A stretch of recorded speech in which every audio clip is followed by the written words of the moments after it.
அந்த காலத்தில் கல்யாணம் பண்ண பொண்ணுங்களாம் என்ன பண்ணுவாங்க, ஹெல்த்தியாக சமைச்சு வீட்டை சுத்தபத்தமாக வச்சுக்குவாங்க. அது மட்டும் பண்ணாலே போதும். ஆனால் இப்போ அப்படியா?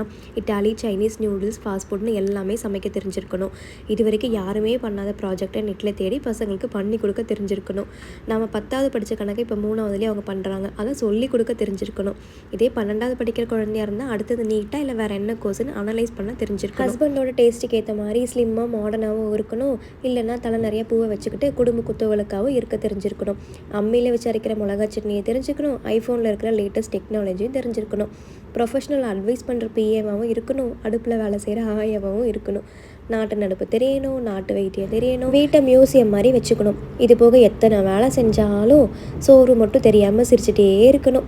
எல்லா வேலையும் முடிச்சுட்டு அப்பாடான்னு ஃபோன் எடுத்துகிட்டு சோஃபாவில் உட்காந்துட்டா எப்போ பார்த்தாலும் ஃபோனே நோண்டிட்டுரு அப்படின்னு சொன்னேன்னா சிரிச்சிட்டே சமாளிக்க தெரியணும். இதில் வரவங்க போகிறவங்கலாம் வீட்டில் சும்மா தானமாக இருக்க, எங்கேயாவது வேலைக்கு போகலான்னு கேட்பாங்க. ஆக மொத்தத்தில் பொண்ணுங்களாம் ஆளினால் அழகுராணியாக இருக்கணுங்க. இது எல்லாத்துலேயும் ஒவ்வொரு நாளும் கடந்து போகிற அனைத்து பெண்களுக்குமே இனிய மகளிர் தின நல்வாழ்த்துக்கள்.